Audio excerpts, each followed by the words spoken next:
Tere hommikust! Tere hommikust ja tere tulemast kuulama pühapäeva hommikukohvi koos Heike ja Kaiga.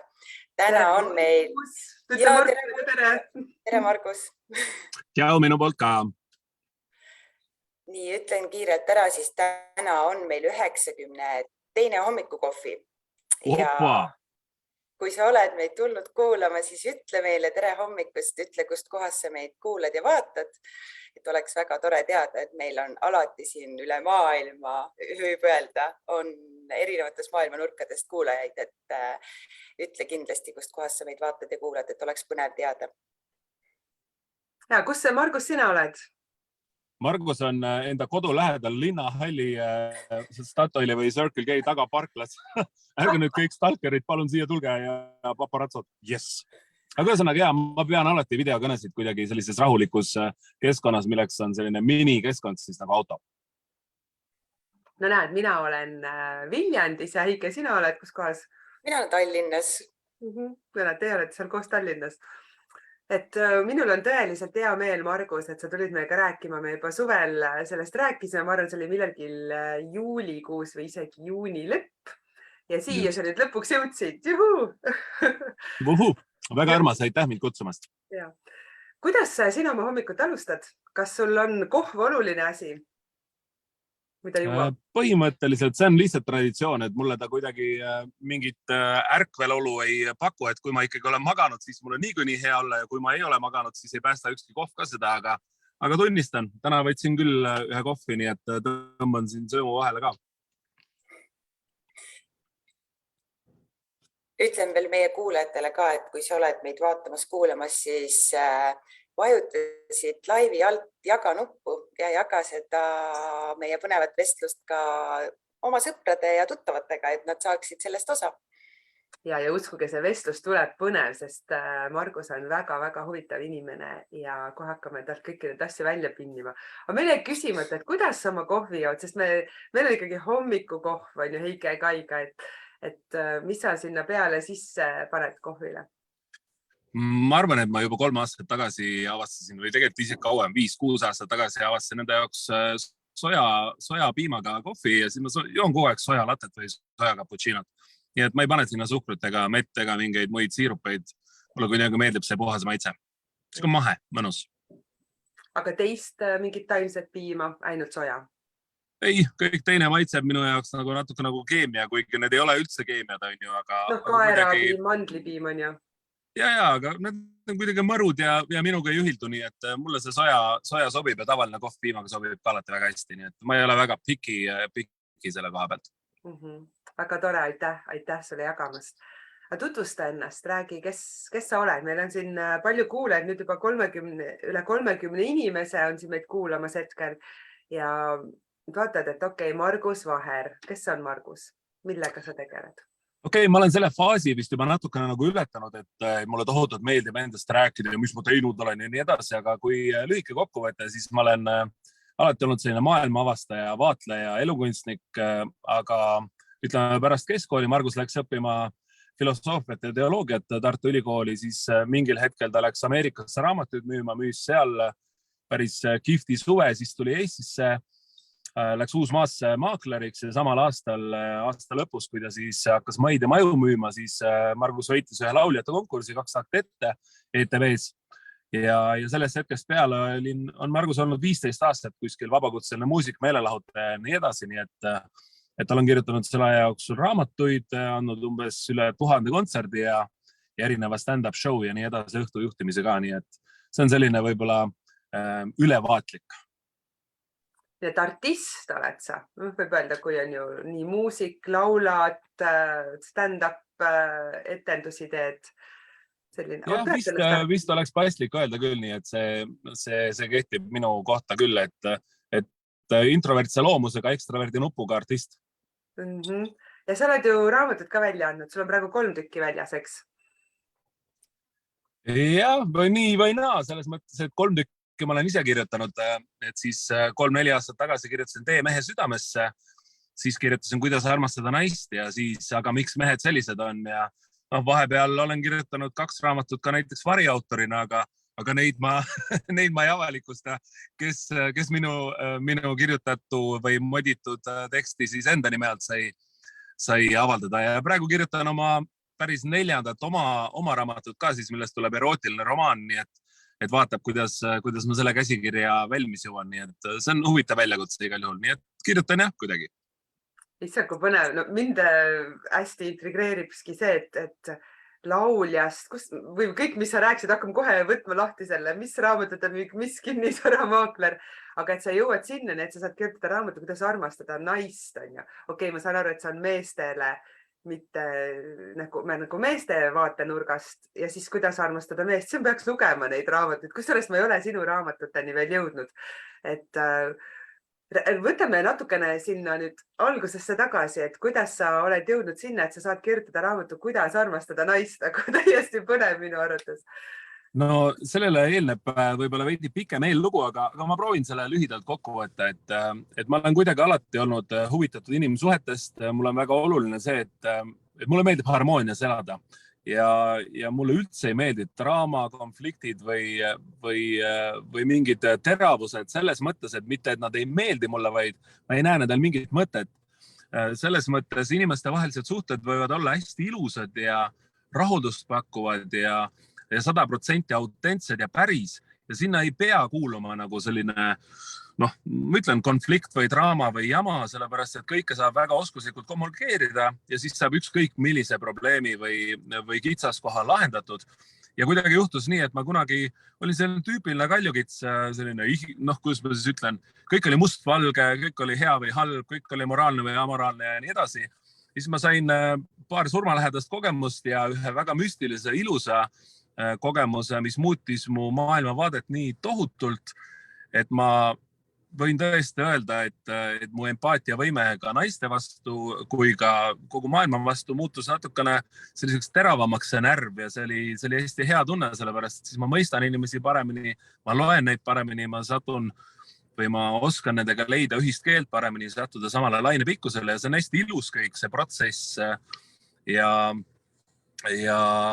see tee leidmine teise inimese lainepikkusele, et kuidagi on juhtunud nii, et human designi järgi ma tean, et ma olen reflektor ja kuidagi ma tõesti oskan kameeleoni kombel kuidagi hüpata siia-sinna, et iga inimesega kuidagi ühise keele leida ja see on hästi ilus, sellepärast et see pakub mulle elamust, kui ma saan väga põneva, kihvti, avara inimesega samal lainepikkusel võnkuda ja temalt nii-öelda siis õppida.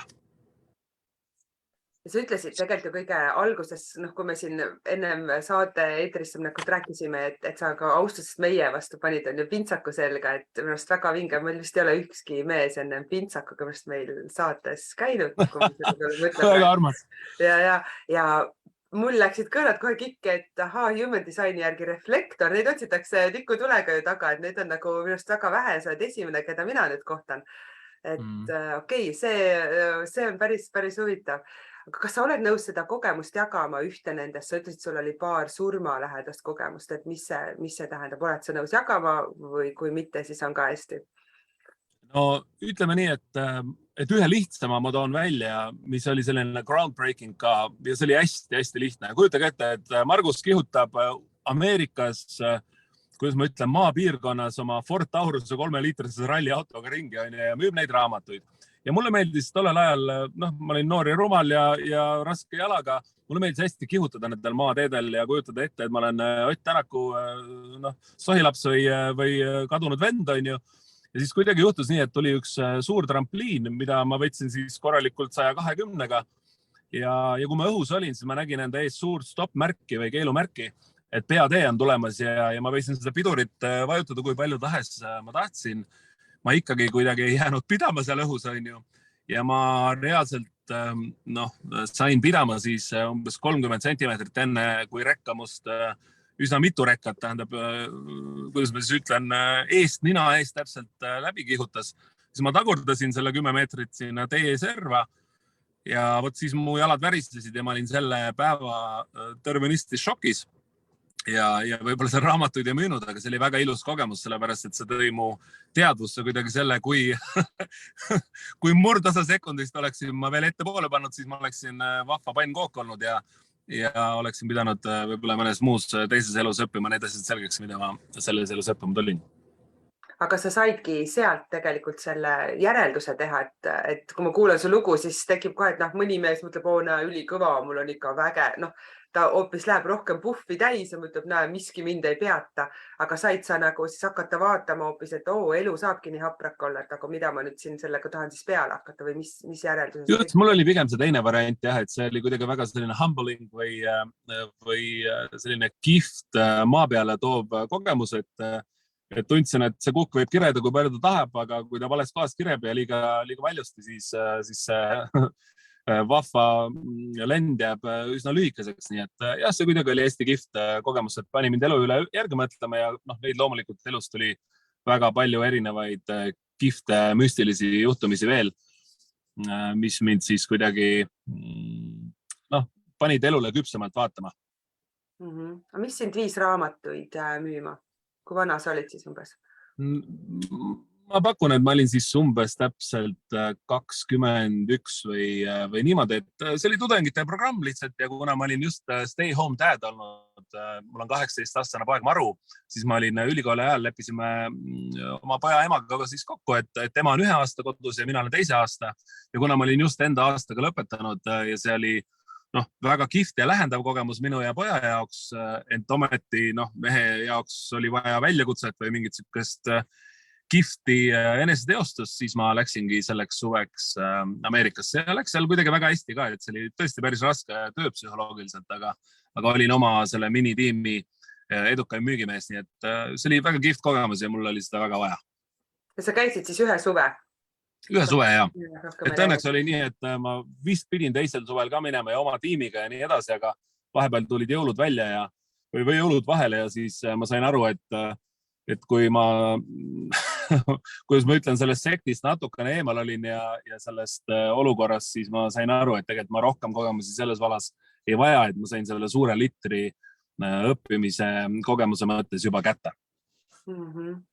Kuidas siis laulja karjäärini jõudsid, et ma pean korra ennem siin ütlema enda sellise kogemuse, ma tihti ikka me külalistega on mingi kokkupuude olnud, kus ma muidu teid oskan seal kutsuda, eks. Sa ütlesidki, et see oli 2007, kui sa võitsid saate 2 takti ette ja mina olin nüüd selle saate fänn tegelikult juba aastaid olnud ja siis tollel ajal ma olin äsja seal abellunud ja päris palju istusin kodus teleka eest, mis see muud ikka teada, lapsi ka veel ei olnud. Ja ma mäletan tegelikult, mulle fännasin sind ja mulle tohutult meeldis, et sina võitsid selle saate. Ja mul on hästi suur au, et ma nüüd sinuga siin nagu räägin, et minu arust on see nagu nii vägev.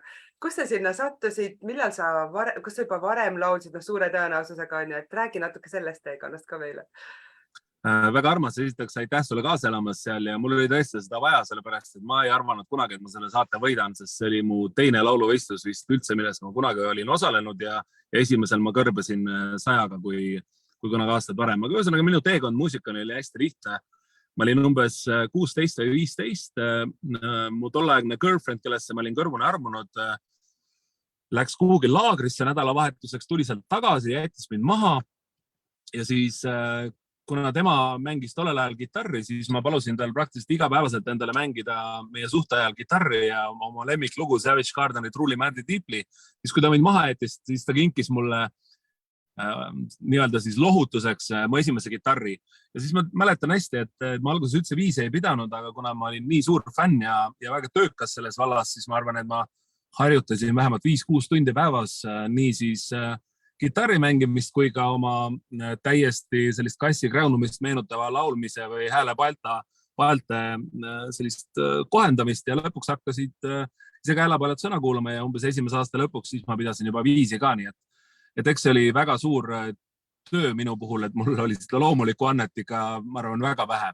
Aga seal kuskil oli see teemat peidus, see hääl, mingi sügavus, mingi asi ja kuna ma olin nõus selle nimel tööd tegema, siis nagu elus ikka erinevad valdkonnad, kui sa panustad sinna oma tähelepanu ja energiat armastust, siis ta varem või hiljem puhkeb õitselega siis, kui seal alguses oli seemne asemel ainult kivi.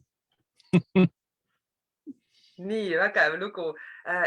Ja mina arvasin, et sa oled nagu sündinud mingi lapsest peale laulnud, sest tõesti otsige ma ei tea, otsige üles, kas see salvestus, kes meid sinna kuulamas või minge mõne Marguse kontserdile, et tal on nagu ime ilus hääl. Et mind täiega võlus nagu see ära. Ike, kas sa oled kuulnud Margust laulmist? Mina tahtsin hoopis öelda, et minu jaoks on see väga inspireeriv, mida sa praegu rääkisid, sest et mina olen ka üks nendest inimestest, kes kunagi lapsepõlves mulle öeldi, et ma ei oska laulda. Ja täna ma olen siis jõudnud sinna, et ma käin Vahvis ja ma kräunun seal, aga mul on lootust, nagu ma aru saan. Aga ongi. Ma arvan, et väga paljud lauluõpetajad on teinud väga meelevaldse avalduse ja öelnud inimestel, kes võib-olla tõesti alguses esimesed häälitsused ei ole võib-olla kuigi kontrollitud nende häälepajate poolt, siis ma arvan, et 90% lauluõpetajatest, kes ütleb kellelegi, et sa ei oska laulda või et ära tegele muusikaga, on tegelikult minikurjategijad, paraku. Nõus. Sama ja teine pool on selle spordiga, kus kehalise kasvatuse tunnis sulle öeldakse, et kuule, et sa ei jaksa või suuda ja siis need inimesed on pärast saanud ise treeneriteks või teinud oma kehaga imes ja nii edasi. Ja, aga samas minu meelest see on elu poolt pakutav väga hea väljakutse, et kui mina hakkas raamatut näiteks kirjutama, ma ei kuulnud ühtegi sõpra või inimest, kes oleks öelnud, jaa, Margus, sa kindlasti saad sellega hakkama, sa oleksid super selles ikka. Lembelaulik hakkab raamatut kirjutama ja nali on ja nii edasi. Et minu meelest on need inimesed, kes sulle panevad puid alla, ei usu sinusse ja nii edasi. No nad on su parimad motivaatorid. Ja mina kuidagi olen sattunud nii, et kui mu südamekompass näitab ühes suunas ja ma hakkan midagi tegema, siis ma lihtsalt usun sellesse ja mind ausalt tegelikult ka üldse ei mõjuta see niivõrd, kui keegi mulle ütleb, et sa ei saa sellega hakkama või sa ei peaks seda tegema nii edasi. Või siis see mõjutab lihtsalt väga positiivselt, et ma tean, et ma saan, sest ma võtsin selle ette ja see on lihtsalt lisamotivatsioon. See on nii vägev kuulda, sest see on üks asi, mis meil alati jääb siit kõlama, et kes meil on saatekülalised, neil on see julgus teha seda, mida nad päriselt südames tahavad. Ja tegelikult siit me jõuame juba vaikselt su raamatute kirjutamise juurde, aga enne ma tahan ikkagi selle muusika kohta ka kirjutada. Sa kirjutad ise ka muusikat.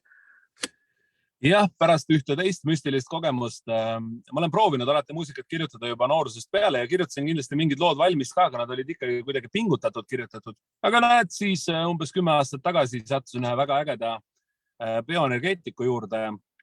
Ma olen vist elus ühe juures ainult käinudki, sest ma olen ainult läbi väga heade soovituste mõne sellise müstilise inimese juurde. Ja see kogemus oli niivõrd äge, et ma astusin sealt seansilt välja. Ma tundsin, et ma olen läbinud sellise 5-aastase hingelise arengu tunni ajaga ja ma kuidagi läksin täielikult lahti nii kirjutamise mõttes, muusika kirjutamise, loovuse mõttes, mille iganes mõttes, et ma täiesti avanesin nagu lill, kes on seal kuskil külma käes kogu aeg õied kuidagi koos hoidnud ja siis läks järsku lahti. Ütle mõned loo nimed, mis sa oled kirjutanud, kas sa tead kohe praegu peast? No võib-olla kõige mu populaarsem lugu eesti keeles, vähemalt on YouTube'is on kuulatav, on Puudutus. See on selline armastuslugu, mille ma kirjutasin kunagi pühendusena oma suurele armastusele, kes Ameerikasse kolis ja pidin ta vabaks laskma. Ja teine lugu YouTube'is on, millega ma olen väga rahul ja mida ma pean üheks enda parimaks kirjutatud looks on Bulletproof, ehk siis kuulikindel, mida ma esitan seal YouTube'is ka, kunagi ETV-s esitasin televisioonis. Et aga neid lugusid on Spotify's omajagu, mul terve omal hommingul ingliskeelne album seal olemas. No näed, nii et otsige üles Margus Vaher ja siiamaani sa tegelikult käid ja esined, eks? Sa ei tee vist täitsa avalikult kontserti, ma ei ole väga näinud, et nüüd on Margus Vaher mingi suur kontsert, aga kutsutakse. Aga see on kuidagi muusikutel alati niimoodi, et ma olen juba 15 aastat andnud kontserte ja sellel aastal täpselt samamoodi. Augustis oli mul, ma arvan, 15 esinemist, septembris natukene vähem. Augustis või oktoobris tuleb nüüd 4 tükki. Et väga paljud esinemised ongi erakontserdid, erapidudel, sünnipäevadel, asutuse pidudel, nii edasi. Sellepärast, et nii-öelda avalikku tuuri ei olegi pointi või mõtet teha lihtsalt liiga tihti. Et siis ongi, et kui ma esitan vahel avalikku kontserti, siis ma reeglina näiteks esitan Alendrit või mõnda muud jõulukontserti või suvekontserti, aga kogu aeg avalikult nii-öelda tuuril ei olegi mõtet olla. Näed, hea mõte, Ike, sulle järgmine hooaeg, kui avate oma suvekohviku, siis saate Marguse kutsuda esinema, on ju? No näiteks. Siis ma olen ka kohe kohal kindlasti. Väga super. Ja nüüd siis see teekond raamatute juurde. Ma tahaks ikka pinnida sult välja selle ühe helge kogemuse ka. Sa rääkisid sellel, see oli hästi seal surmalähedane kogemus, et ai, nüüd nii abras elu ongi, et aga mis on see ilus, mida sa oled saanud kogeda, et oled sa nõus jagama? No kui ma selle sama külaskäigu näiteks bioenergeetika juurde võtan, kes on üks kõige, ma arvan, kõige ilusam inimene, keda ma olen kunagi kohanud, selline päris elu haljas, siis tema seanss ei kujutanud midagi müstilist või enneolematut. Ma elasin seal läbi ühe rännaku, mis viis mind tagasi siis lapsepõlve, kust oli saanud alguse mu selline, ma olin, ütleme, 15 aastat tagasi selline suhteliselt kontrolliv ja armukade mees ja nii edasi. Ja siis see rännak seal seansil viis mind tagasi sellesse hetke, kus minu armukadedus sai alguse kunagi. Ja ma mängisin selle olukorra nii-öelda ümber ja ma sain, vabastasin selle emotsiooni endast selle suure ankru seal ja sellest ajast peale ma olen vaba. Ja samamoodi ma sel samal seansil nägin kellegi teise abiga siis nii sügaval enda sisse, et ma nägin, et kõik on armastus ja sul ei ole vaja siin elus tõmmelda või tõestada ennast jubedalt või saavutada oma kasu kellegi teiste arvelt või nii edasi. Sa lihtsalt kulge, kuula oma südame häält, tee seda, mis sinu missioon on, sinu elu ülesanne ja siis kõik laheneb ja selline helge kulgemine on. Ja selle helge lendamisega ma olengi tegelenud pärast seda seanssi, ma arvan, juba 10 aastat ma elan nagu lill. Nii vägev on seda kuulda ja mina tahan vahepeal öelda, et kellel on Margusele küsimusi, siis küsisin Facebookis, aga sa pead olema selles pühapäeva hommikukohvi grupis ja seal all küsima, mitte kellegi teise lehel, kui sa meid just kuskilt mujalt nüüd näed. Ja siis me saame pärast Marguselt küsida neid küsimusi. Kas siis tuli sul ka mõte raamatut kirjutada? Millal sul ilmus esimene raamat ja miks sa üldse hakkasid kirjutama? Nüüd lähme selle loo juurde ka. Okei, miks ma hakkasin kirjutama? Selleks on hästi lihtne põhjus. Ühesõnaga, ma ei ole kunagi midagi kirjutanud eriti. Ma olen väga palju lugenud, mulle meeldis lugeda juba lapsena, aga kuidagi juhtus nii, et keskkoolis oli üks tütarlaps musse armunud, üks klassiõde ja ma lasin ise keskkoolis oma klassikirjandit temal ära kirjutada. Ja siis mul ei olnud nagu kirjanditega absoluutselt mingit pistmist, ma ei kirjutanud üldse ja tundus nii, et kirjutamine ei ole minu teema, aga mul oli üks väga hea sõbranna, Kadri Luik siis, kes oli tuntud blogija ja kirjanik ja me olime väga lähedased sõbrad ja siis ta suri kahjuks väga noorelt. Ja siis ma mäletan, tema raamatu esitlus oli postmortum siis kuskil Apollos seal Solarises ja ma mäletan seda, et ta oli seal oma energiaga kohal, sellepärast et alati, kui ma teda sõbrana kallistasin, siis mul selja peal üks lihas hakkas valutama või läks pingesse või andis endast märku. Ja see oli väga spetsiifiline koht, kus lihas valutama hakkas ja siis, kui tema raamatu esitlus oli pärast tema surma, kus mina olin siis konferentsee, siis ta oli oma energiaga seal kohal, sest mu täpselt seesama seljalihas valutas seal terve aeg. Mu selg oli pärast nii kange, et ma oleks pidanud, ma ei tea, mingid painutusi tegema. Nii et sellel samal hetkel seal raamatu esitlusel, kus ma tema raamatut esitlesin ja ma sain aru, et tema on siit ilmast nagu ikka ereda tähena või leegina põlenud inimesed lähevad veidi kiiremini. Et kui tema on siit läinud, siis ta andis mulle sellise võib-olla nähtamatu teatepulga üle ja kui tema kirjastaja tegi mulle mõnda aega hiljem ettepaneku, et Margus kirjuta raamat sellel teemal, siis ma ütlesin lihtsalt jah ja ma kirjutasingi, sest ma teadsin, et ma võin kirjutada. Aga kus sa said inspiratsiooni selle raamatuks? See esimene raamat oli, ütle see pealkiri uuesti, mul need... Oli Tee mehe südamesse, mis oli siis käsiraamat naistele, kuidas mehi nende õrnalt suunata, kuidas neid paremini armastada, kuidas neid paremini mõista ja nii edasi. Et see oli hästi lihtne sellepärast minu jaoks, sest ma kunagi ütleme, et ma olen elanud ühe elu sees mitu elu, et kunagi ma olin selline hästi munk, selline hästi korralik ja nii edasi, siis vahepeal oli natukene selline tormilisem elumehe periood, kui nii võib öelda ja siis mingil hetkel ma leidsin oma tasakaalu. Aga selle kõige kestel ja selle rännaku kestel on mul alati kuidagi inimsuhted väga huvi pakkunud. Imelised olevused. Ja siis ma mõtlesingi, et ma kuidagi kirjutan sellise raamatu, millest naistel oleks abi, aga mis läbi naised siis meest õigesti nii-öelda armastades võiksid ka meestes selle ilusa külje välja tuua ja tundelisema külje, sellepärast et meestel ei meeldi õppida võib-olla niivõrd raamatutest, vaid nad peegeldavad oma armastava naise käitumist, ehk siis õpivad läbi eeskuju. Ja ma mõtlesin, et kui ma naistele mõned vahvad näpunäited annan kõige paremal moel, sellisel humoorikal, kergel moel, siis mehed saavad sellest kahtlemata ka kaudselt väga palju kasu. Et mehed võiks ka lugeda seda raamatut? Ei, mehed ei pea lugema seda raamatut. Meestel on absoluutselt mõeldud, kuidas armastada naist, aga mehed nende naistega, kes on minu raamatut lugenud, ma olen kindel, et nendel meestel on poole võrratum elu selles mõttes ja nad oskavad oma partnerit peegeldada ja läbi selle õppida palju paremini. Kuidas siis armastada naist? Ära tervet raamatut ümber räägi, aga ütle üks sinu jaoks põhiline asi ja see võib-olla ju muutub ka eluperioodi jooksul etapiti, aga praegu. No jaa, kui võtta nii ambitsioonikas lause või küsimus kokku, kuidas armastada naist, siis lihtsalt naine on paradoks. Ta on, kuidas ma ütlen, väga vastandlik, ehk siis naisega ongi hästi lihtne, et armastada tugevalt, armastada õrnalt, armastada kirglikult, armastada hellalt, armastada tugevalt, õrnalt, läbi huumori, läbi kire. Ühesõnaga, kõik on vastanditest kinni, aga et sa pead surfama mehena nagu sellisel mõnusal laineharjal, kus naisel on sinuga põnev, et sa ei kanna mehena ainult ühte arhetüüpi, et sa ei ole ainult sõdalane või sa ei ole ainult poisike või sa ei ole ainult kuningas või sa ei ole maag, vaid olened kõik erineval ajahetkel ja siis on naisel sinuga põnev. Tal ei ole vaja mingit, et mul on korralik mees kodus, ma tahan nüüd seda bad boy'd.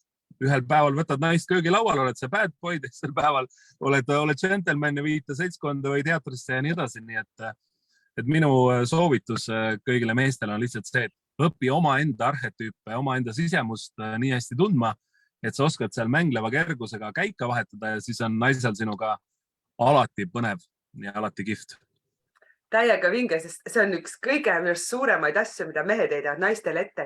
Otsusta nüüd ära, kumb sa siis oled, otsusta nüüd ära, mida sa tahad. Aga täna ma tahan ühte, homme ma tahan teist, kuidas ma pean saama ära otsustada. Ja ta ei tea, mida ta tahab, aga ta tahab seda kohe. Isegi, see on minu kõige suurem, ma ei tea, vabanemine olnud, kui ma sain aru, et aga ma ei pea valima. Ma võingi olla selline täna ja järgmine päev ma võin olla teistsugune, sest see olen ka mina. Ja muidugi ma arvan, naised võiks õppida seda kommunikeerima, et kes või mis ta siis täna on, et ennast mõista. Aga see meeste raamat, no näed, mul ei jää see pealkiri veel, ütle uuesti oma esimese raamatu pealkiri. Esimese raamatu pealkiri oli Tee mehe südamesse, mis oli naistele mõeldud siis ja kolmas oli, aga miks mehed sellised on? Nii, Tee mehe südamesse, palun naistele ka üks mõte siis, kuidas saada Tee mehe südamesse. No, mida mehed kõige enam soovivad üldse suhtes ja elus? Nad vajavad naiselt tunnustust ja imetlemist. Kui mees tunneb, et naine enam ei imetle teda või ei armasta teda või ei toeta teda, siis mees muutub omaenda kas arhetüübi selliseks varitüübiks, et ta ei ole enam kuningas, vaid ta on see türann. Mees vajab hästi palju õrnust selleks, et ta saaks avaneda. Ja mida rohkem seda õrnust ja mõistmist naine pakub empaatiat, selle võrra mees täielikum ja suudab naisele ka pakkuda. Nii et võib-olla selleks selline lühike kokkuvõte. Aga see on nii lai küsimus, et sellele on raske üheselt vastata. Aga jäämegi täna selle lühikokkuvõtte juurde, et tegelikult kuulen ma siit ka seda, et võtta mees sellisena, nagu ta on. Mitte hakka kohe kuskile mudima, suunama, ütlema, teeme nii naa, mis mina näen on üks suur probleem alati. Aga sa usud, et mees ja naine ikkagi nagu on kokku loodud, on paari suhtesse loodud. Ma praegu ei räägi sellest, et peab terve elu ühe inimesega koos olema, aga et tõesti naine ikkagi aitab mehes midagi välja tuua, et kui mees oleks täitsa üksi, siis ta ikkagi seda elu sees ei saaks kogeda, kui tal ei oleks naist kõrval. Ei, kahtlemata jah, siin on ikka väga erinevad polaarsused, et nad loomulikult täiendavad teineteist. Siin ei ole küsimust. Vahel täiendavad kaks meest on teineteist ja kaks naist teineteist, aga üleüldiselt üldlevinud või kõige on ikka, et ei, kahtlemata. Naised, ma ütlen ausalt, et mina väga meeste seltskonnas, mul on küll teatud sõbrad, teatud kolleegid, kelle mehelikkus, tarkus või teatud intelligents mind harib ja ma tunnen, et see annab mulle, aga ma olen eluaeg, mul on vist 90% mu sõpradest on sõbrannad, sellepärast et ma lihtsalt õpin naistelt nii palju enam seda intuitiivset tarkust, empaatiat, armastamisvõimet, oma tunnetest rääkimise ja oma tunnetega kontaktis olemise võimet, oskust, et loomulikult naised täiendavad totaalselt mehi. Ja vastupidi ka. Ja aitäh sulle selle vastuse eest, et nii tore on kuidagi arutleda nende teemadele, siis ma peaks suga veel maha istuma, ma tahaks pikemalt rääkida. Aga mis juhtus siis, kui ilmus esimene raamat? Kas muutus midagi su elus või muutus midagi peale teise või kolmanda raamatu ilmumist? No, ma sain hästi palju armastuskirju pärast esimest raamatut ja pärast teist sain ja pärast kolmandat ka, et see oli väga vahva. Ma väga nautisin seda, et ma sain nii palju head tagasisidet, et väga paljud naised, kes olid öelnud, et nad võib-olla üldse ei ole kunagi raamatutest väga lugu pidanud ja lugenud, et minu raamat läks nagu lennates ja nad on väga tänulikud selle info eest, mida nad said, selle huumori ja selle südamlikkuse eest, mille üks mees võib-olla paneb sinna raamatusse nii, et ta lihtsustab need keerulised võrrandid, mis suhetes tihtipeale on, kuidas armastada meest, kuidas talle läheneda ja nii edasi. Ma proovisin nad võimalikult lihtsaks, südamlikuks ja humoorikaks teha, sest siis inimesed õpivad kiiremini läbi mingite naljakate näidete või südamlike näidete ja nii edasi. Nii et see oli selles mõttes väga-väga armas kogemus minu jaoks, et ma sain aru, et ma teen õiget asja, kui Eestis see raamat sai ka bestselleriks ja ma sain nii palju head tagasisidet, siis ma teadsin, et ma olen väga õigel teel. Et kui see raamat oleks täiesti läbi kukkunud, võimalik, et ma ei oleks kirjutanud järgmist raamatut, aga ei kukkunud. See on ka mõnus kuulda. Aga mis sinus enda sees muutus? Kas sa iseenda kohta ka midagi avastasid? Sest raamatu kirjutamine on tegelikult ju päris mõnus selline teekond, sisemine teekond ju ka. Ma pean ütlema, et ma olen niikuinii sellisel arengu kiirteel eluaeg olnud, et ma proovin nii palju erinevaid asju ja erinevaid kogemusi, et ma olen pidevas liikumises, et ma ei tooks välja, et see raamatu väljaandmine või kirjutamine must midagi erilist nüüd kiirendas või katalüsaatorina mõjus, et see oli lihtsalt kihvt protsess. Kirjutasin suvelda mõnusatel terrassidel valmis. Mulle hästi meeldib õues kirjutada. Ma ei ole vist ühtegi rida ühestki raamatust kirjutanud. Kas ta vahepeal katkeb ära natuke? Ka võib pleidi peale tõmmata või november kuskil terrassil oma läpakaga olla. Sul vahepeal korraks seal katkes ära, aga tulid ilusti tagasi. Sa räägid, sa palju arened kiirteel. Mis on septembris, mis sa tegid midagi uut või midagi uut avastasid, said teada? September just lõppes. Tegid sa midagi uut? Kogesid midagi uut? Hea küsimus. Septembris mul ei olegi sellist võib-olla highlighti olnud, et september on minu jaoks olnud pigem sellise puhkamise kuu, et kuna oli mul päris tihe selline suvi, mis hõlmas siis suvetuuri Eros Priidi ja Marju Kariniga, kuidas armastada või millest mehed naistele ei räägi, showga pluss kontserdid, siis september oli, ma arvan, mul selline, et ma magan, ma puhkan võimalikult palju ja nii edasi selline kuu, nii et jah, ma septembri kohta ei oska kohe midagi välja tuua. Kuule, kas sa oled nõus ühe enda raamatu välja loosima siin praegu? Me ei leppinud üldse küll kokku, aga on sul... Ma hea meelega loosiks selle välja, aga mul ei ole enam oma enda raamatuid, sest kuidagi on juhtunud nii, et näiteks Tee mehe südamesse on ju välja müüdud, raamatukogudest pidevalt väljas ja ise ka autor ise ei saa seda raamatut enam mitte kuskilt. Ja nende teiste raamatutega, mis on järgmised, nad olid ka bestsellerid ja ma olen kindel, et neid ei ole ka väga lihtne saada, nii et mul ei ole kodus ühtegi enda raamatut. Vot see on see kingsepal, ei ole neid kingi, on ju. Mis sa teed? Ja raamatupoodides ma saan aru ka, siis enam neid raamatuid ei ole saada, jah?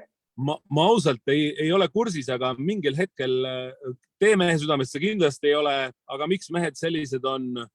Võib-olla on mõned raamatud veel, kuidas armastada naist oli mingil hetkel jälle välja müüdud, nii et ma ausalt öeldes jään vastuse võlgu. Keegi, kes guugeldab kuskil Apollost või rahvaraamatust, saab selle küsimusele kindlasti vastuse. Aga kordustrükid? Ei eks ma vaatan oma veekalkmel silmadega kirjastaja poole siis.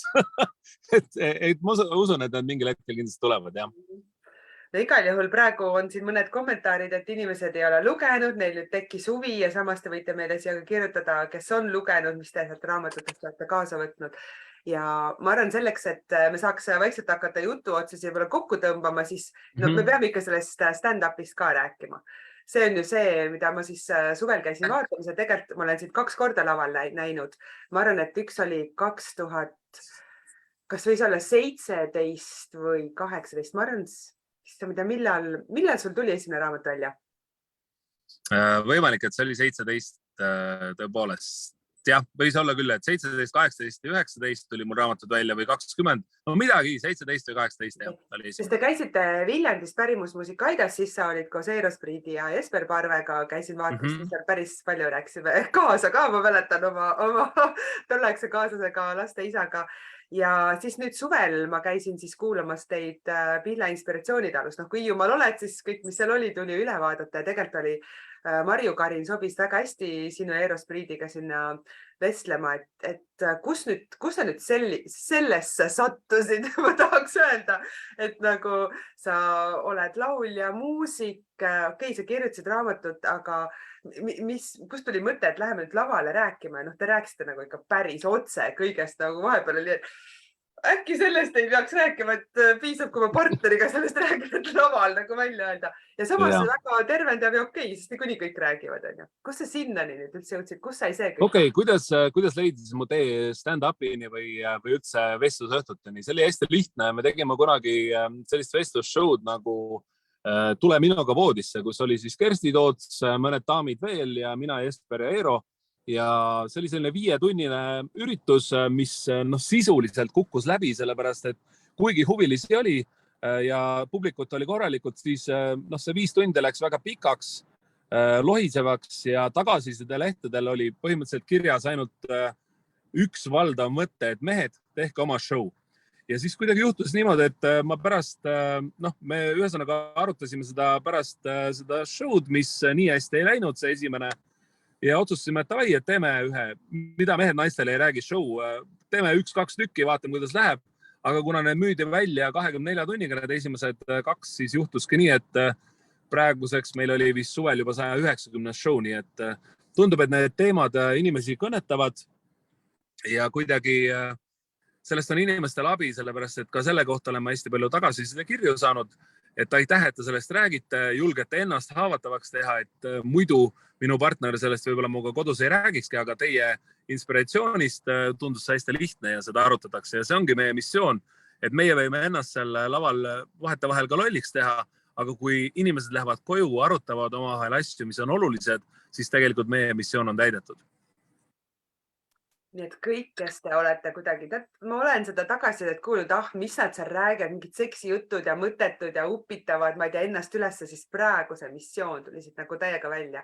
Et kas te kuulate, olete kuidagi kahetisel arvamusel, siis see tegelikult on nii oluline, mis te teete ja ma olen nagu nii 100% nõus, et inimesed ju omavahel ka tegelikult väga vähe räägivad nendest päris asjadest ja siis jälle näed, suhe ei toimi, ta tegelikult ise ei räägitud asju läbigi on ju. Ja siis, kui sa räägid läbi, sa tunned, milline suur vabanemine on, et sa tegelikult saad nendest asjadest rääkida. Et mina olen nagu nii tänulik selle eest, et seda teete ja et sa tulid ka meile siia rääkima. Kaasan Heiket ka nüüd siia vahepeal, muidu me jäämegi 8 rääkima. Et mis esimene mõte on Heike, kui sa nüüd Margust kuulad, kas kohe otsida ta Spotify'st üles? Just tahtsin öelda, et ma tahtsin esimene mõte oli kohe, et ma torman raamatupoodi, lähen vaatan need raamatud endale. Aga jah, et Spotify ja kindlasti ka see stand-upi, seda mina ka ei ole kahjuks näinud. Aga kindlasti, kas te üldse mängite seda veel praegu või oli see ainult suvel? Ja, meil tuleb novembris tuleb Vatikanis ja minu meelest tuleb ka novembris või oktoobris juba Maigraphis Tallinnas, nii et mingil hetkel me läheme kindlasti selle uuesti tuurile ka, et ega me seda asja katki ei jäta. Aga ma ütlen seda ka, et võib-olla naised, kes kuulavad tänast ülekannet ja meie hommikukohvi juttu, siis kuidas ma ütlen, et kui naisena te tunnete, et te olete väga kogenud, väga sellised avanenud ise, siis ega ma ütlen ausalt tagasihoidlikult, et minu raamat on kirjutatud läbi huumori sellisest elementaarset tõde lahti, et ei pruugi olla midagi uut, mida te sealt leiate. Samas kunagi ei tea, kus arenguastmel keegi on ja võib-olla see avab mingi ukse mehe sellisesse olemuse mõistmisse, mis päädib sellega, et leiate oma elu armastuseni. Et ma garantiid ei anna, aga ma soovitan küll, jah. mis võib-olla mind kõnetas ongi see, et sa juba teist korda ütlesid seda, et see on läbi huumori kirjutatud ja minul ongi nagu sellest puudus, et mina tahakski läbi selle huumori lugeda seda, sest ma olen selline hästi tõsine. Väga vahva. Ja ma ütlen, et artistina on ka mulle väga oluline või esinejana alati või kirjanikuna, et ei oleks seda tee niimoodi ja ära tee nii. Et see on minu meelest nii iganenud ja lollakas mentaliteet, et pigem läbi huumori kirjutada, siis on vahvam lugeda ja kergem ja mõnusama energiaga ka. Ja kusjuures siin on meil meesterahvad, kes kommenteerivad, pea 50 kuulajat on meil ja aitäh teile, et olete kõik siin kuulamas, vaatamas. Jälle üks viimase aja rekord meil, et pühapäeval siin kohal olla ja just mehed on nüüd välja uurinud, et aga miks mehed sellised on ja kuidas armastada naist on olemas rahvaraamatus, nii et tormakas. No näed. Ja näed jälle meesterahva kommentaar, et elu ilma huumorita on koer ilma sabata ja see on üks asi, mida mina hindan meeste juures. Ma olen siin kolimas ja mul 3 poega, nad on kõik sellist vägevad mehe hakatised. Ja see, kuidas meil see kolimine läks lihtsalt läbi naeru, et see minu see, et kõik on nii palju ja tahaks nagu see ving tulla. See ei saanudki tulla, sest et kogu aeg käis mingi huumor, keegi tegi mingit häält, keegi noris mingit kasti, avastas mingi asja, et keegi ei mäleta, kust see on pärit, juba naer lahti. Ja see on, et naised täiega võtke seda kergust, et noh, ma olen seda väga palju just meestelt õppinud ja nii rõõm on kuulda seda, Margus, sinu käest. Täiega aitäh. Meil on lõpuküsimus, ma saan Heikel küsida. siis saad minna. Mina võtku küsin, endal pole häält, aga ja Margus, et kas on sinu elus sellised 1-2 kindlat igapäeva harjumust, ilma milleta sa nagu oma päeva ette ei kujuta või päeva algust või päeva üldse? Mida sa kindlasti teed? Ei, kindlasti ma teen iga päev seda, et kui ma ärkan, siis ma ei mõtle kunagi, et nagu need meemid on, et fuck, jälle üks päiv. Et ma olen hästi elujaatava suhtumisega, ma teen silmad lahti ja ükskõik, kas ma olen maganud tund aega või 7 tundi või 10 tundi, ma tunnen ennast ühtväärselt hästi, sest ma mõtlen, ma sündisin taaskord siia väga kummalisse maailma. Let's make the best of it. Et ma kuidagi alustan oma päeva sellise positiivse sugestiooniga või naeratusega. Ja samamoodi, kui ma õhtuti magama lähen, siis ma arvan, mul on hästi oluline see, et ma südamerahuga jään puhkama ja sestap on mu suhted elus ka kõik hästi harmoonilised. Et mul on väga vähe inimesi, kellega ma elus tõesti ei saa läbi või on mingi piif olnud. Et ma tavaliselt uin on selline tänutunne südames selle eest, mida elu on mulle pakkunud. Et kui peaks juhtuma, et homsel päeval kukub lennuk mulle, ma ei tea, 10 kilomeetri kõrguselt pähe, siis ma tean, et ma olen elanud ühe väga ilusa elu ja ma olen selle eest tänulik, mis ma olen juba elanud, mitte ei mõtle, et mis mul tegemata ei. Midagi ei jäänud tegemata, kõik on õigel ajal, kõik on õigel hetkel ja kestab täpselt nii kaua, kui peab. Täiega võimas ja mina tänan sind, et sa üldse oled olemas, et sa jagad seda kõike, sest see on tegelikult nii oluline, et jagada neid asju. Minu jaoks on üks suur elu eesmärk see, et me oleme sotsiaalsed olevused, et me aitaks üksteist ja sina teed seda läbi muusika, raamatute, stand-upi ja läbi selle üldse, et sa lihtsalt tegelikult oled olemas. Ja kes te olete meid kuulamas, palun jagage seda oma seinal, seda vestlus on mõttes üks nii mõnus selline kerguses, väga palju tarkust sees, nalja on ka natuke saanud, nii et mõttes on väga tore vestlus olnud ja ma tänan sind, Margus, südamest, et sa võtsid selle aja ja tulid siia pühapäeval meiega rääkima, et suur aitäh sulle. Aitäh, Kai ja Heike, mind siin saates võõrustamast ja kõigile, kes täna kuulasid, aitäh, et te selle aja võtsite ja mis ma oskan öelda, et värvilist kuldset sügist ja naeratage ja armastage rohkem. Suur aitäh. Tšau. Aitäh teile. Tšau.